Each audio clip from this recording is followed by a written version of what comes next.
안녕하세요, 구독자 여러분. 저는 40대 초반에 레스토랑을 운영하고 있는 사람입니다. 요즘에는 라디오보다는 유튜브를 더 자주 많이 듣는 것 같아요. 제 주변에서도 그렇고요. 이 채널 또한 제가 알고 지내는 지인이 알려주어서 처음 접하게 되었는데 어쩜 저와 비슷하신 분들이 많은지 사연 하나씩 들을 때마다 많은 공감을 하면서 듣고 있습니다.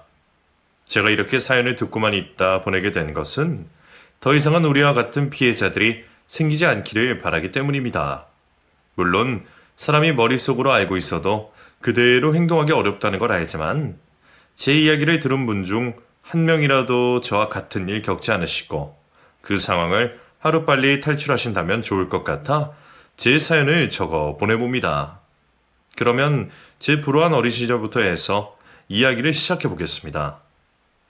사람이 많은 곳에서 부모님의 손에 놓치게 되며 보육원으로 흘러들어갔던 저는 유년 시절을 보육원에서 보내야 했습니다. 저에 대한 이름과 나이를 기억하고 있었지만 부모님께서 저를 일부러 버리신 건지 저를 찾는 사람은 제가 보육원을 졸업할 때까지 찾아오지 않았죠. 나이가 차면서 결국 보육원을 나올 수밖에 없었고 어린 나이에 세상살이를 혼자 시작하게 되었어요. 고아이기 때문에 어쩔 수 없는 사정이었지만 어린 나이에 스스로를 책임져야 하는 일은 결코 쉬운 일이 아니었습니다. 다른 친구들이 대학을 다니고 아직은 부모님 도움을 받으며 가족 품에서 어리광을 부릴 나이에 저는 혼자 월세와 공과금을 처리하고 매일 먹고 살기 위해 일을 쉬지도 못한 채 홀로 서기를 해야 했으니까요. 힘들고 서글픈 와중에 심적으로 기댈 곳이라도 있었더라면 좋았겠지만 제게는 그런 신세한탄을 나눌 가족도 친구도 없었습니다. 저는 홀로 고생이란 고생은 다 해가며 삶을 지탱해 가기 시작했고 온갖 아르바이트를 하며 지내다가 요리를 배우게 되었어요. 사실 처음에는 별 생각 없이 시급을 조금이라도 더 받기 위해 시작한 일이었어요. 주방에서 일을 하면 힘들지만 돈을 더 벌 수 있다는 이야기에 결국 돈 때문에 하게 된 일이었는데 하다 보니 신기하게도 제 적성에 맞는 듯 했습니다. 요리를 하는 건 힘들었지만 재미있고 보람있는 일이었어요. 요리를 배우면서 처음으로 꿈을 가져보게 된 저는 언젠가 제 가게를 열게 될 날을 기대하며 고생도 감내할 수 있었죠. 그리고 저는 그 꿈을 몇 년 후에 이룰 수가 있었습니다. 저는 그동안 안 쓰고 안 먹고 모은 돈을 탈탈 털어서 작은 양식점을 차리게 되었습니다. 테이블 4개 남짓한 작은 식당이었지만 제게는 호텔 레스토랑 부럽지 않았어요. 그렇게 저는 작은 가게를 운영하는 어엿한 사장님이 되었고 그만큼 더 큰 책임을 느끼며 여전히 열심히 요리를 해갔습니다. 열심히 하는 만큼 알아주시는 분들이 계셨는지 어렵게 시작한 가게는 조금씩 성장해가며 점점 자리를 잡아갈 수 있었죠. 가게를 운영하며 점점 몸이 안 좋아진 것을 느낀 저는 관리를 하기 위해 운동을 시작하게 되었고 그곳에서 진철 씨를 만나게 되었습니다. 같이 운동을 하며 알게 된 진철 씨는 처음부터 제게 무척이나 관심이 많아 보였어요. 자상한 남자가 관심을 보이는 것이 저도 싫지 않았죠. 그렇게 서로 끌린 저희는 운동을 하면서 친해지게 되었고 몇 번 밖에서 만나며 시간을 보내게 되었어요. 남자와 보내는 시간이 익숙치 않은 탓에 모든 서툴게 하는 저를 비웃지 않고 다정하고 친절하게 대해주는 그 사람에게 저는 호감을 느낄 수밖에 없었습니다. 그렇게 저희는 연인이 되었고 저는 금세 진철 씨에게 빠져들게 되었죠. 평생을 외롭게 자란 탓에 제가 사람 정에 약하기도 했지만 진철 씨는 사람 자체로도 참 좋은 사람이었어요. 남을 배려할 줄 알고 챙길 줄 알고 무엇보다 저를 아껴주고 사랑해주는 고마운 사람이었죠. 너무 자상하고 다정한 마음씨에 저는 마음을 열 수밖에 없었고 어쩌면 제 스스로도 치부라고 생각해서 남들에게는 얘기하기 싫어했던 저의 배경 이야기까지 진철 씨에게 전부 털어놓게 되었습니다. 혹시라도 내가 고아라고 싫어진 건 아닐까 걱정도 했었지만 좋아하는 사람을 처음부터 속이기는 싫었기에 관계가 더 깊어지기 전에 솔직하게 말을 하는 수밖에 없었어요. 다행히 진철 씨는 그런 제 사정을 듣고 오히려 저를 더 이해하고 보듬어 주었습니다. 제 사정을 알고도 저를 놓지 않는 그 사람에게 더 깊은 울림을 느끼며 저는 그렇게 더욱 진철 씨에게 끌리게 되었습니다. 연애 기간이 길어지면서 저희는 더 가까워졌고 저 역시 진철 씨의 사정을 더 자세히 알게 되었어요. 처음에는 서로 더 깊이 알게 되면 더 가까워질 거라 생각했는데 결과는 아니었습니다. 진철 씨 집안은 제 생각보다 유복했어요.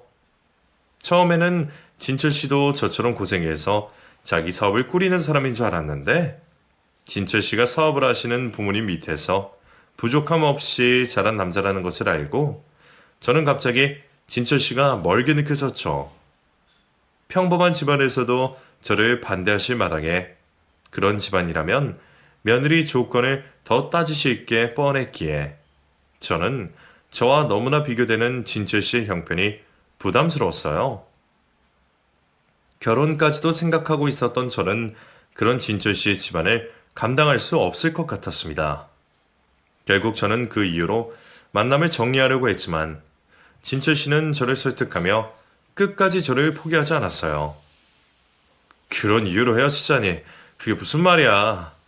우리가 처음부터 서로 조건 보고 만난 것도 아니고 서로 좋아하는 사이에 겨우 그런 일로 헤어지는 게 말이 돼? 창선 씨는 걱정하는 그런 일 생기지 않게 내가 잘할게.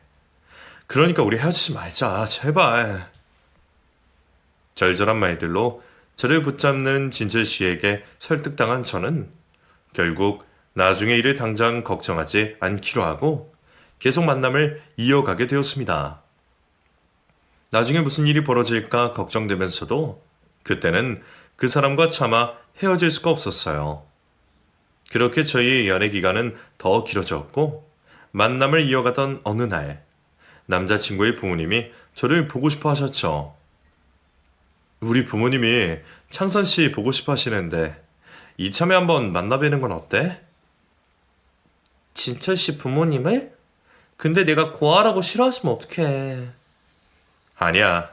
우리 부모님도 분명 창선 씨 좋아하실 거야. 그리고 그냥 밥 한 끼 먹자는 건데 너무 부담 가질 것 없어. 별일 없을 거라고 내가 장담할게. 저는 진철 씨 부모님께서 제 사정을 아시는지 그래도 저희의 만남을 허락하시는 건지 걱정이 많았지만 남자친구는 다 괜찮을 거라며 저를 부모님께 소개했습니다. 저도 걱정은 되었지만 언젠가는 부딪혀야 한다는 생각에 용기를 내었는데 걱정과 다르게 부모님께서는 저를 아주 좋아해 주셨어요. 우리 진철이가 하도 칭찬을 많이 해서 어떤 아가씨인지 궁금했었는데 듣던 것보다 훨씬 예쁘고 착하네? 모자란 우리 아들 만나줘서 고마워요, 창산양. 그러게. 제가 엄마 딱 좋아할 스타일이라고 그랬죠? 정말 그러네. 창산양 부모님은 이렇게 예쁜 따님 둬서 참 좋으시겠어? 그런데 얘기를 나누다 보니 진철 씨네 부모님이 제 사정을 잘 모르시는 듯 했어요. 진철 씨가 아직 알리지 못했구나 생각했던 저는 매도 먼저 맞는 게 나을 거라며 제 스스로 저의 배경 이야기를 하려 했죠. 사실 제가 부모님이 안 계셔서요. 아니, 그 창선 씨 부모님이 멀리 계셔요. 두 분이 지금 미국에 계시거든. 어머, 그러시구나. 그럼 부모님이랑 떨어져서 외롭겠어. 혹시 집밥 끓여오면 우리 집 와요? 내가 맛있게 차려줄게. 제가 제 사정 얘기를 꺼내려 하자 그 순간 진철 씨가 제 말을 가로막으며 말을 얼버무렸어요. 저도 순간 아차 싶었지만 그 자리를 망칠 수 없어 상황을 굳이 정정하진 않았죠. 그 후로도 저희는 별 문제 없이 잘 만나왔고 얼마 뒤 제가 진철 씨에게 프로포즈를 받으며 저희는 드디어 결혼을 약속하게 되었습니다. 그리고 결국 제가 우려하던 일이 벌어지고 말았죠. 본격적으로 결혼 얘기가 나오자 진철 씨도 집안의 제 사정을 솔직하게 알릴 수밖에 없었고 제가 걱정하던 대로 어른들께서는 몹시 불편해하시며 저희의 결혼을 반대하셨어요. 세상에, 그럼 처음부터 솔직하게 말을 했어야지. 여태 어른들이 속여놓고 이제 와서 고아라고 말하면 어느 부모가 좋아하겠니? 이럴 줄 알았으면 처음부터 솔직하게 얘기할 걸. 후회가 되었지만 이미 늦은 일이었어요. 하지만 진철 씨는 그런 저를 안심시키며 열심히 부모님을 설득했습니다. 그리고 결국 강경한 태도로 부모님의 허락을 받아내고 결혼을 할 수 있었죠. 시부모님이 자식을 이기지 못해 겨우 허락을 받았지만 저는 결국 시부모님께 인정받을 수 없었습니다. 결혼 후에도 저는 고아에 뻔뻔하게 거짓말까지 한 며느리가 되어 며느리로 인정도 받지 못하고 시댁 식구들의 미움을 받을 수밖에 없었어요. 시집살이는 당연한 일이었고 저를 무시하는 시댁 식구들의 막말은 일상이었죠. 그나마 남편이 저를 그때마다 감싸주고 대신 편을 들어주어 버틸 수 있었지만 가족에게 환영받지 못하는 제 심정은 누구도 알아줄 수 없었습니다. 그렇게 남편만 믿고 버티듯이 결혼 생활을 해가며 세월이 흘렀고 그 사이 시댁의 사정도 많이 달라지게 되었어요. 시부모님이 운영하시던 사업이 망하면서 시댁 형편도 예전만큼은 못했죠. 가정부 두고 여가 생활을 하시던 시어머니는 직접 살림을 하셔야 했고 남들이 부러워하던 집을 팔고 다세대 주택으로 이사를 가셔야 했어요. 하지만 그럼에도 시댁 식구들은 예전 씀씀이를 버리지 못하시고 이전처럼 돈을 쉽게 쓰곤 했습니다. 그 대단한 자존심도 여전했기에 여전히 저를 무시하고 괴롭히고 있었죠. 하지만 더 큰 문제는 변해버린 남편이었습니다. 이전에는 시댁 식구들 등살에 저를 챙겨주던 남편 덕분에 버틸 수 있었는데 언제부터인가 더 이상 그러지 않았어요. 시댁 사업이 망하면서 혼자 시댁 식구들까지 책임져야 했던 남편은 그 일이 너무 지치고 버거웠는지 점점 변해갔습니다. 제게 다정하고 자상했던 남편의 모습은 사라지고 제게 무관심하고 짜증스럽게 변해가게 되었죠. 변해버린 남편 모습에 속상하고 서글펐지만 그 사람도 나름대로 힘들고 어려울 수밖에 없는 사정을 이해했던 저는 그런 남편을 탓할 수 없었습니다. 그래서 저는 그럴수록 제가 더 잘해야 한다 생각했어요. 제가 가정에 도움이 되고 더 잘하면 남편이 예전처럼 돌아올 거라 생각했고 그래서 저는 가게 일에 더 열중할 수밖에 없었죠. 그렇게 열심히 삶을 살고 있던 도중에 뜻밖의 사람들이 저를 찾아왔습니다. 변호사분들이었어요. 먼저 제게 전화통화로 연락을 주셨던 분들께서는 놀랍게도 저희 친아버지의 전문 변호사분들이라고 자신들을 소개하셨습니다. 친아버지라니 정말 기적 같은 이야기였어요. 하지만 그 뒤에 들려준 소식으로 마냥 기뻐할 수만은 없었죠. 언 30년이 지나 만나게 된 아버지께서는 의식이 없으셨고 지병이 악화되어 살 날이 얼마 남지 않으셨습니다. 백발의 노인과 30주말이 된 딸의 상봉은 사람들이 생각하는 것처럼 아름답지만은 않았어요. 기쁘기도 했지만 그보다는 비통함과 함께 죄송한 마음이 가득한 만남이었죠. 거기다 30년 만에 아버지를 만나게 된 자리에서 저는 충격적인 이야기까지 듣게 되었습니다. 지금까지 제 신상 정보라고 확신하고 있던 기억이 모두 잘못된 기억이었어요. 어떻게 된 건지 모르겠지만 이름도 나이도 모두 제가 알고 있던 것과 전혀 달랐죠. 아마 그것 때문에 부모님을 그렇게 찾아도 찾을 수가 없었나 봅니다. 부모님께서도 저를 잃어버린 날부터 시작하여 지금까지 백방으로 찾아다니셨지만 결국 저를 찾지 못하셨다고 들었습니다. 다행히 과학이 발전되어 제가 등록해두었던 DNA로 인해서 많이 늦었지만 지금이라도 이렇게 만날 수 있었지만요. 모든 게 다 제 탓으로 느껴졌습니다. 제가 잘못 알고 있는 기억 때문에 금방 찾을 수 있었던 부모님을 이렇게 긴 세월 끝에야 만나게 된 것 같았어요. 그 세월이 흐르는 사이 어머니께서는 마음고생을 하시다 협심증으로 세상을 떠나시게 되었다는 말이 듣자 더욱더 죄송했습니다. 이렇게 아버지를 만나도 되는 건지 싶을 정도로요. 그렇게 고개만 숙인 채 눈물을 흘리는 저에게 변호사님들께서는 아버지의 마음을 대신 전달해 주셨습니다. 아버지께서는 자신이 죽어서도 저를 찾아야 한다는 뜻을 남겨두셨고, 저를 찾게 되었을 때 주실 유산까지 준비를 해주셨죠. 그것도 어마어마한 금액을 제 앞으로 남겨주셨습니다. 무려 100억이나 되는 재산이었어요. 변호사분들께서는 친자식임을 확인받는 검사를 몇 차례 거친 후 아버지께서 돌아가시게 되면 유언자의 내용대로 법적인 절차 후 그 재산을 제가 단독으로 상속을 받을 거라 말을 했죠. 실감이 나지 않은 금액이기도 했지만 사실 저는 그 돈이 중요하지 않았어요. 바꿀 수만 있다면 그 돈 모두를 바꿔 아버지와 시간을 보내고 싶었습니다. 하지만 저와 달리 남편과 시댁 가족들은 그 누구보다 좋아라 했어요. 저에게 대하는 태도까지 바뀔 정도로 말이죠. 매번 집안 구성원으로 인정받지 못했던 저에게 어느 날부터인가 따뜻한 말을 건네주셨고, 무슨 일이든 가족을 내세우며 모든 걸 같이 하시길 바랬죠. 사실 그 모습을 보며 어이가 없기도 했습니다.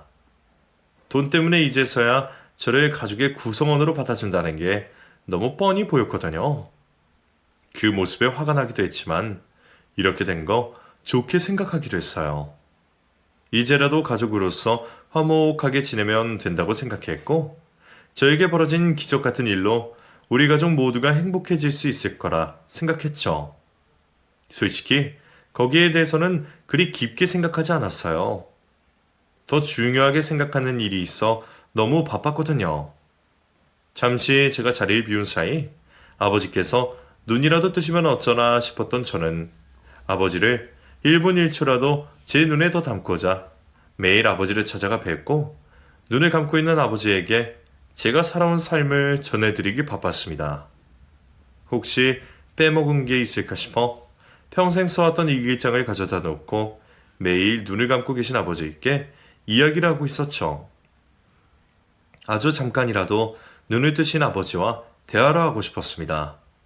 그 마음에 매일 아버지께 찾아가다 제가 교통사고를 당하게 되었어요. 일어나 보니 병원이었고 이미 시간도 몇 주가 넘게 지나가 있었죠. 그 사이 제가 생사를 오갔다는 말을 간호사에게 전해 들었습니다. 그런데 어찌된 일인지 병실에 저희 가족들이 보이지 않더라고요. 병원에서 제가 깨어났다는 말을 가족들에게 전했는데도 다음날 낮이 되어서야 찾아왔죠. 거기다 제가 죽다 살아났다고 하는데 다들 표정이 좋지 않았습니다. 그때까지만 해도 다들 마음고생이 심해서 그런 것보다 했어요. 그 이후 가족들을 뒤이어 변호사분들이 제가 정신을 차렸다는 소식에 병원으로 찾아오셨습니다. 제 건강을 염려해서 찾아온 게 아니라 아버지가 돌아가셨다는 소식을 전하기 위해서였죠. 결국 아버지께서는 제가 사고를 당해 의식을 잃고 입원을 했을 때 세상을 뜨셨습니다. 평생 그리워하던 아버지를 겨우 만나게 되었는데 끝내 제 얼굴 한번 보시지 못하고 돌아가시게 된 거죠. 거기다 제가 교통사고를 당하는 바람에 마지막 임종을 지키지도 못했습니다. 내가 잘못 알고 있던 기억을 붙잡다 부모님과 만남이 늦어지고 찾고 나서도 마지막 임종을 지키지 못했다는 것에 죄스러웠죠. 이 모든 게 내 탓이니 저 스스로 용서가 되지 않아 제 가슴에 내리치며 오열을 하게 되었습니다. 아버지의 소식을 알려주러 온 변호사님들도 기가 막힌 상황에 다들 안타까워하셨죠. 저를 대신해 아버지의 장례까지 치러주신 변호사님들께 감사함을 표하고 간단하게 상속받는 절차를 듣게 되었죠. 급할 것은 없는 일이라 변호사님 모두 제 몸을 먼저 생각해 주셔서 몸이 어느 정도 회복을 하고 난 뒤 상속을 진행하자 하셨습니다. 그렇게 침대에 누워 배웅을 하고 다시 아버지 일을 떠올리며 눈물을 훔치고 있는데 좀 전에 오셨던 변호사님들 중 한 분께서 다시 병실로 들어오셨어요. 급히 눈물을 닦고 제가 들어야 할 이야기가 더 있는지 여쭙게 되었죠. 그런데 변호사님께서 제가 흘리던 눈물이 쏙 들어갈 이야기를 해주셨습니다. 사실 변호사인 제가 개입할 일은 아니지만 표창선 씨 상황이 너무 안쓰러워 알려드려야 할 것 같아서 다시 발길을 돌렸습니다. 시댁 가족분들과 남편분 얼마나 믿으세요? 네? 그게 무슨 말씀이시죠? 당연히 가족인데 믿고 말고가 어디 있어요. 이제는 아버지께서 돌아가시고 저에게 유일하게 남은 가족들인데요. 표창선 씨 의식이 없을 때 지금 목격한 남편분과 가족분들은 믿어서는 안 될 사람들 같았어요.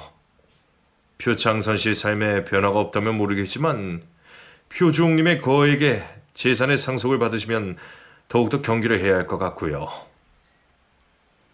도대체 무엇을 보셨길래 그렇게까지 말씀을 하시는 건데요. 뜸들이지 마시고 말씀해 주세요. 제 인생 어느 정도 아시겠지만 더 놀랄 일도 없으니 어서 말씀해 주세요. 변호사님께서 저희 가족들에 대해 괜한 말을 지어내지 않을 거라 생각했습니다. 가족들을 믿어서는 안 된다고 말할 정도라면 확실히 문제가 되는 게 있을 거라고 생각했죠. 그렇게 변호사님께 제가 의식이 없는 동안에 목격하신 일에 대해서 이야기를 들을 수 있었습니다. 아버지가 오늘 내일 하시는 상황에 지정상속자인 저까지 교통사고로 앞을 알 수 없게 되자 변호사님들은 저희 가족을 만나 앞으로 벌어질 여러 상황들에 대해서 설명을 해주셨다고 해요.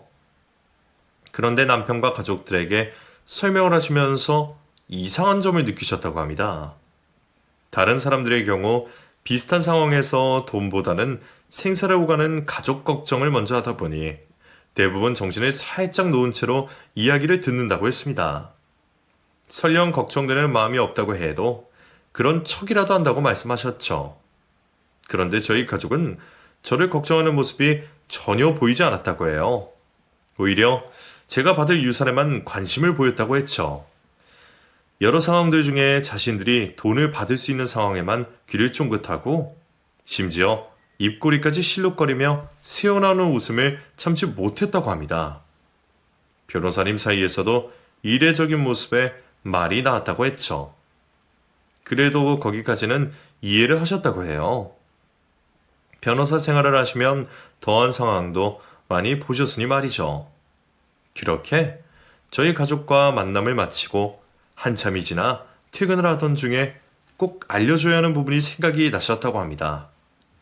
일반적인 상황이라면 다음날 다시 약속을 잡고 알리면 되었지만 저와 아버지 모두 언제 잘못될지 모르는 상황이니 법적인 책임을 지기 전에 이틀 제 남편과 가족들에게 설명을 하기로 하신 거죠.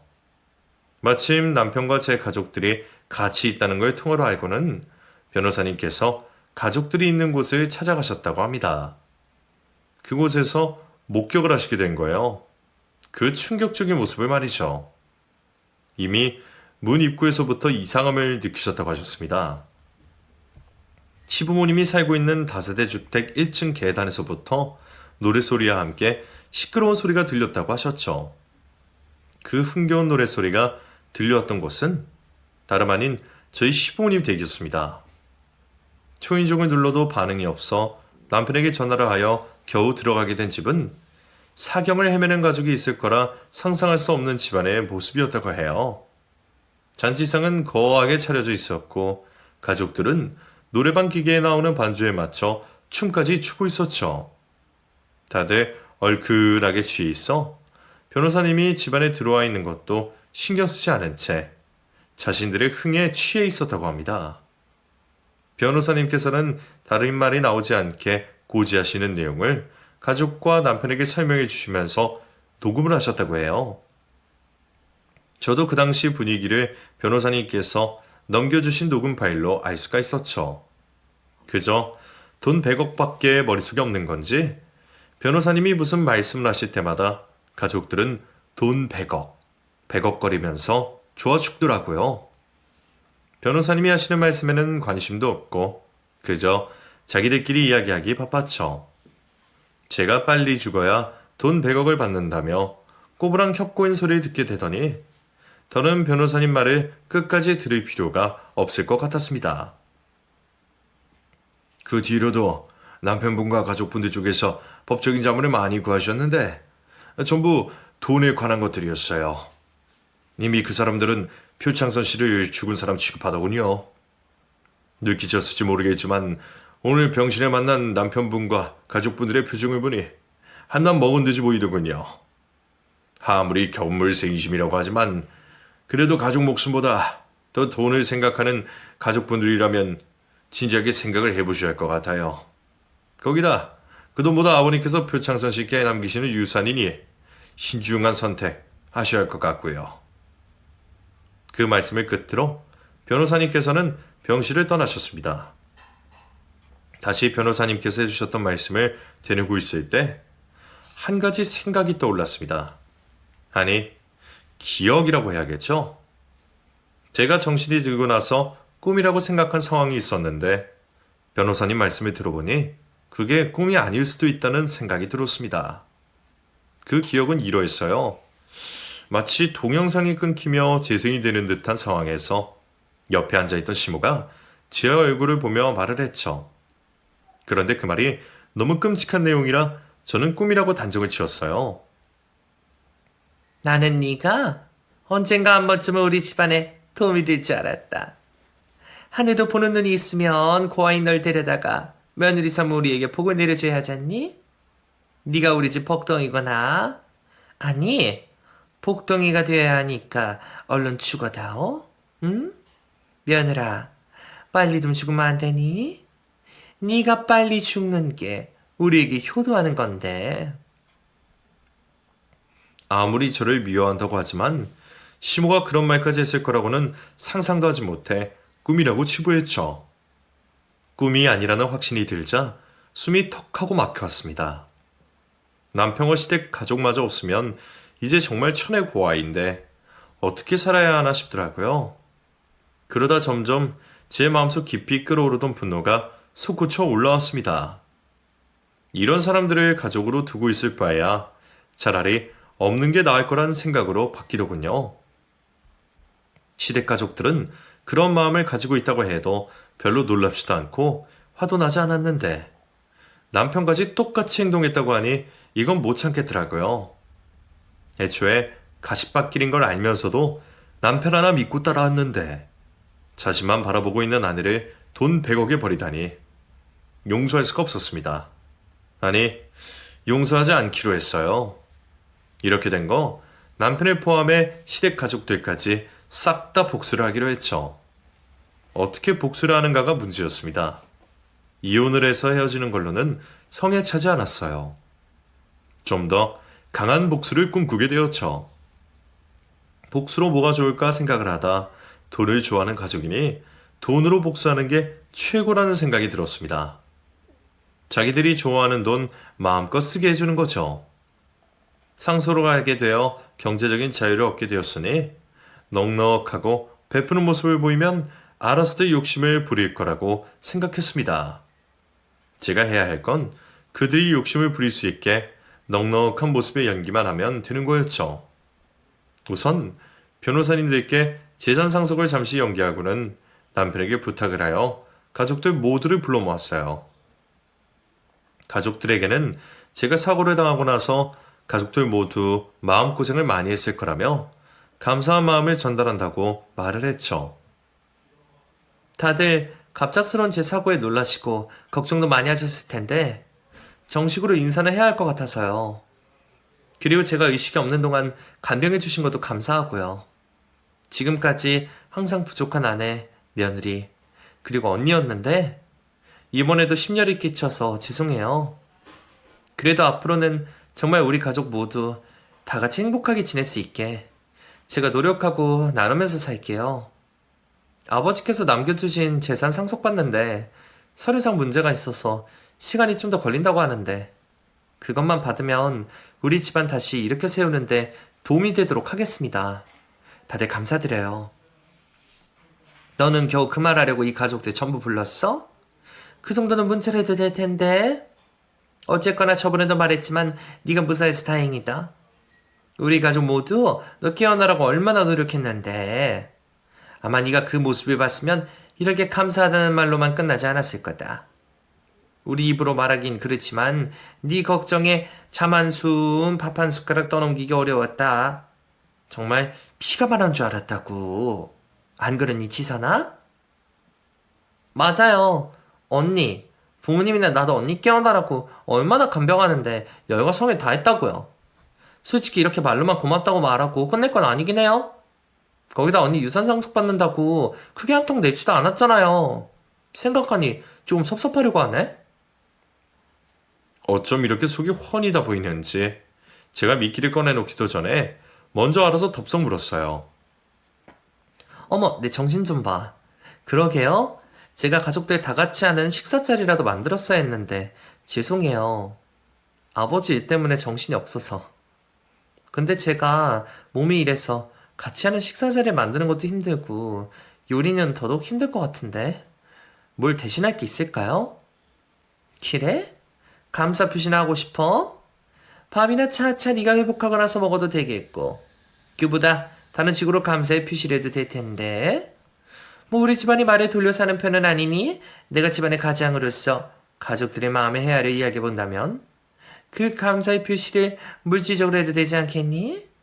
사정이 여의치 않으면 이런 말도 꺼내지 않겠다만 앞으로 고인이 되신 사돈께 상속받을 어마어마한 재산도 있으니 내가 먼저 이렇게 말을 꺼내본다. 100억이나 된다고 하던데 우리한테 조금 감사의 표시를 한다고 눈에 띄게 줄어들 금액은 아니잖니? 그럼 다들 원하시는 게 있으세요?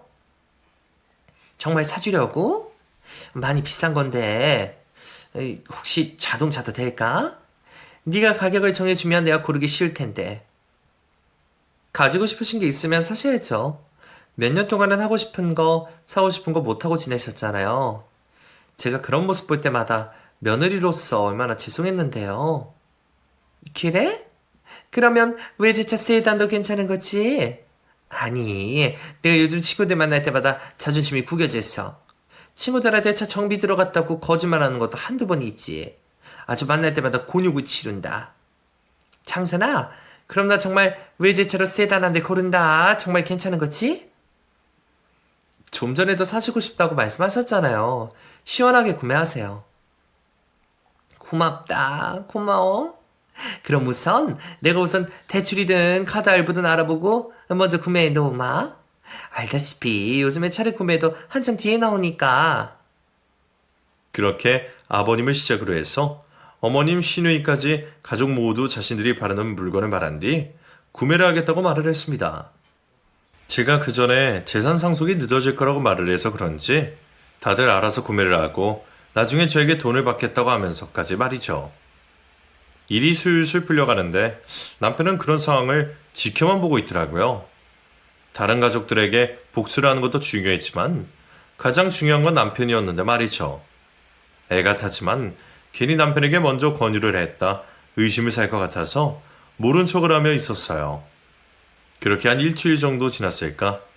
일을 마치고 온 남편이 쉬고 있는 저에게 한 가지 부탁이 있다면서 먼저 말을 꺼내더라고요.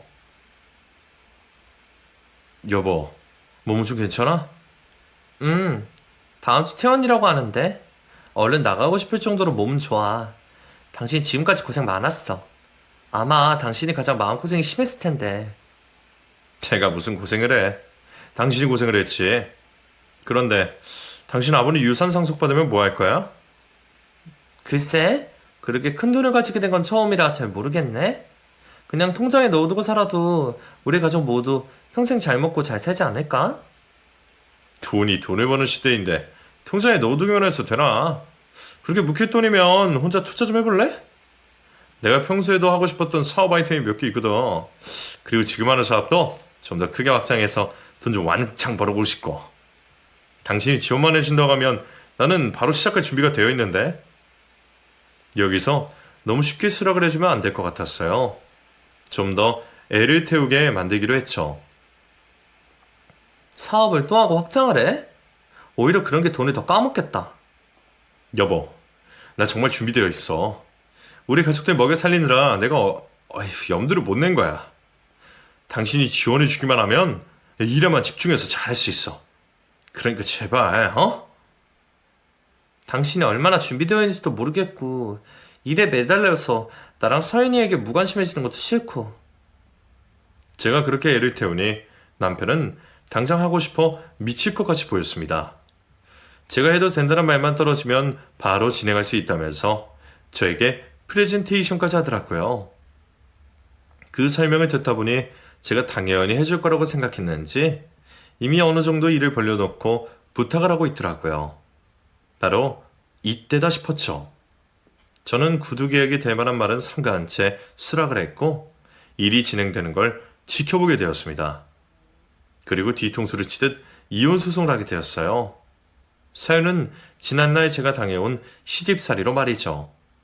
마음 같아서는 제가 사경을 헤매고 있을 때 했던 행동들로 소송을 하고 싶었지만 제가 직접 취득한 증거들이 없었고 그 내용도 미비하여 받아들여지지 않을 수도 있었습니다.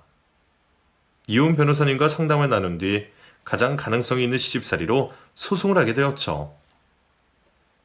지금까지 저에게 한 폭언들 모두 제 휴대폰 메시지함과 일기장에 있었으니까요. 아이와 함께 친구 집으로 잠시 몸을 피해 있었던 저는 날벼락 같은 이혼소송 소장을 받고 화가 난 남편의 연락을 피하지 않았습니다. 만나서 이야기 좀 하자는 남편의 말에 당당히 시댁에서 가족들을 불러다 놓고 이야기를 하자고 했죠. 시댁에 도착을 하자마자 시댁 가족들 모두 벌떼처럼 저에게 달려들어 화를 내더군요. 처음에는 그 기세에 잠시 주춤했지만 예전의 제가 아니었습니다. 저는 집안이 떠나가나 소리를 지른 뒤 제 할 말을 다 하기 시작했죠. 그래서 뭐가 그렇게 억울하고 화가 났는데요? 제가 거짓말을 지어내서 이혼소송을 해요? 다 사실이잖아요. 지금까지 제가 며느리 대접, 사람 대접 받으면서 살았어요. 지금이야 내 상속받을 재산 보고 꼴이 힘들지. 그게 없었으면 아직도 사람 대접 못 받고 있을 거 아니에요. 이 못된 년, 너가 그러고도 사람이야? 고아한 년이 데려다가 이 시집안의 며느리를 삼아줬더니 그 은혜를 이렇게 갚어? 은혜? 그 은혜 어떻게 갚아야 하는데? 당신들 원한 대로 죽어서 은혜를 갚아줄까? 그러면 좋겠어? 이 년이 지금 뭐라고 하는 거야? 내가 모를 줄 알아? 너희들 전부 나 깨어나라고 빌었던 게 아니라 나 죽으라고 빌었잖아. 우리 아버지 돌아가시고 나서 내가 죽으면 너희에게 돈 돌아가니까 그게 좋아서 잔치상 차리고 춤까지 추면서 아주 신이 났었다며. 그리고 내 얼굴에다가 말했지. 빨리 좀 죽어달라고. 그래야 효도하는 거라고. 그게 며느리한테 할 소리니?